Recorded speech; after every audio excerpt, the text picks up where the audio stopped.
पीले दांत वाली बहू। रंजना कभी ब्रश नहीं करती थी।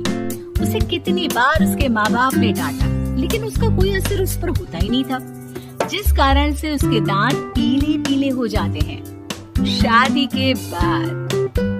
अरे बहू, वैसे तो तुझ में कोई कमी नहीं है, पर तेरे दांत इतने पीले कैसे हैं बेटा? कैसे मतलब? कोई सर्जरी थोड़ी ना कराई है। वो तो क्या नाम, मैं ब्रश नहीं करती थी तो पीले हो गए। अब क्या करूं? आप कहें तो लाल करवा लूं या फिर काले? यार ये क्या है, क्यों माँ से लड़ रही हो? लड़ रही हूँ? अरे मैं लड़ रही हूँ या ये बोल रही है कि दांत पीले हैं, पीले।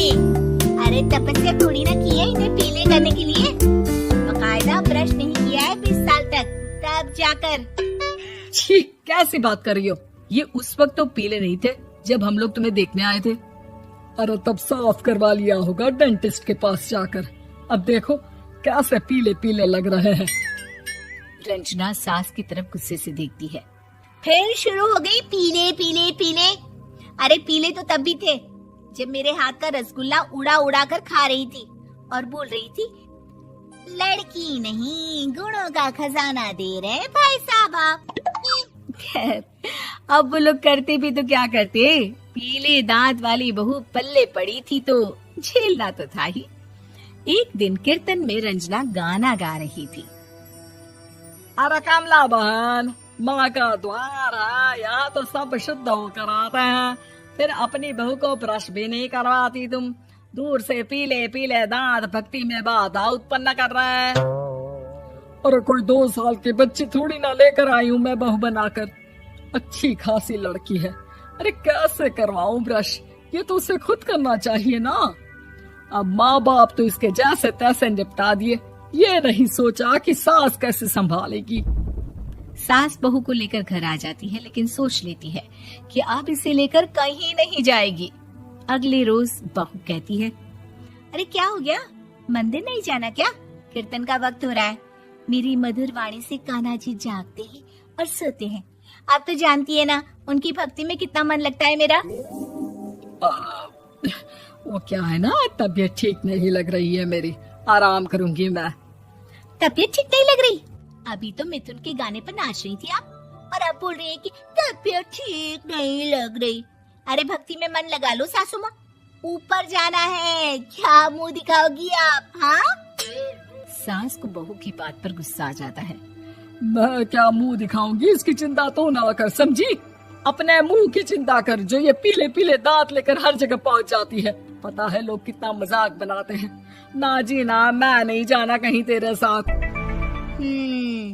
तो ये बात है।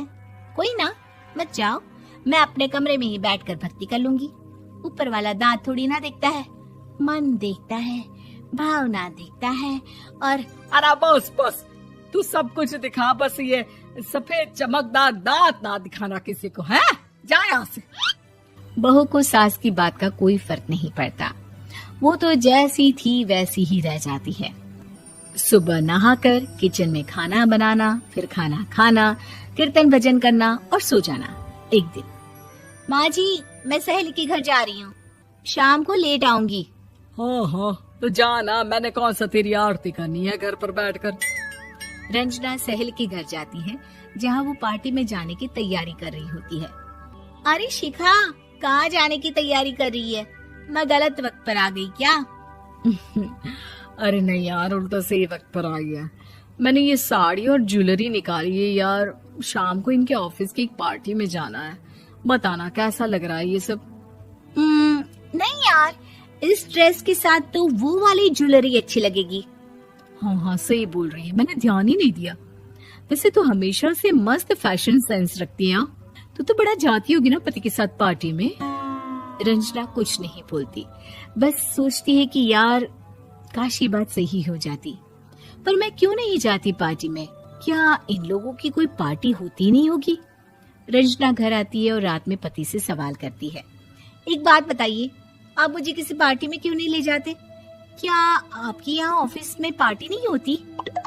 पति बेचारा क्या कहता कि दांत पीले हैं तुम्हारे इसलिए। अरे कोई पार्टी होती नहीं हम लोगों के ऑफिस में, तो कहाँ से लेकर जाऊं? और मार्केट, मॉल, कहीं वीकेंड घूमना, कहीं तो। अरे यार सारे हफ्ते में एक छुट्टी मिलती है, तो सोचता हूँ कि आराम ही कर लूं। क्यों? रंजना मन मार के रह जाती है। पहले कभी सास के साथ मंदिर जाया करती थी, लेकिन वो भी सास ने ले जाना बंद कर दिया। घर बैठी बैठी रंजना बोर हो जाती है। तभी उसे आइडिया आता है और वो मायके जाने का सोचती है। सासू माँ, 2 दिनों के लिए मम्मी के घर जा रही हूँ। अच्छा अच्छा ठीक है, आराम से जा। और हाँ, माँ से कुछ अच्छी आदत सीख कर आना कि कैसे शरीर के हर भाग की तरह दांतों की सफाई भी जरूरी होती है, समझी? शुरू हो गई ना आप। वो लोग आपकी तरह नहीं है कि छोटी छोटी बात का बतंगड़ बना दे। उन लोगों के लिए मैं मायने रखती हूँ, ना कि मेरे पीले पीले दांत। रंजना माँ को बिना बताए उन लोगों को सरप्राइज देती है, लेकिन जैसे ही वो दरवाजे पर पहुंचती है, अंदर देखती है कि घर वाले कहीं जा रहे होते हैं। अब माँ, काश रंजना दीदी के दांतों वाली प्रॉब्लम नहीं होती, तो वो भी हम लोगों के साथ चलती ना बुआ जी की बेटी की शादी में। हाँ बेटा, लेकिन अब उसे कौन समझाए कि उसको उसके पीले दांत नहीं दिखते, लेकिन उसके आसपास के लोगों को कितना एम्बैरेसिंग फील कराते हैं। मुझे तो कितनी बार उसके स्कूल की टीचर ने शिकायत की कि उसके साथ कोई लड़की बैठना भी नहीं चाहती, और ना ही कॉलेज में कोई उससे बात करना चाहता था। लेकिन पता नहीं क्यों उसे ये बात समझ में ही नहीं आती। कोई कमी नहीं है उस लड़की में, बस यही कि दांत पीले हैं। वो तो भला हो जीजा जी और उनकी माँ का, जो दीदी को जैसी है वैसे ही रखा हुआ है। रंजना को अपने घर वालों की बात सुनकर बहुत दुख होता है। वो सोचती है कि वो क्या करे, लेकिन फिर वो सीधा डेंटिस्ट के पास जाती है, अपने दांत चमकाती है और कसम खाती है कि वो रोज ब्रश करेगी। अरे क्या हो गया? तुम तो 2 दिनों के लिए गई थी ना, पर कोई ना, अच्छा है, चलो आ गई तो। रंजना सास के सामने आकर खड़ी हो जाती है और पूरी स्माइल करती है, उसके चमकदार दांतों को दिखाती हुई। है? चले मंदिर। माँ, मुझे माफ कर दीजिए, मैंने आप लोगों को बहुत एम्बैरेसिंग फील करवाया। मैं आज से रोज ब्रश करूंगी।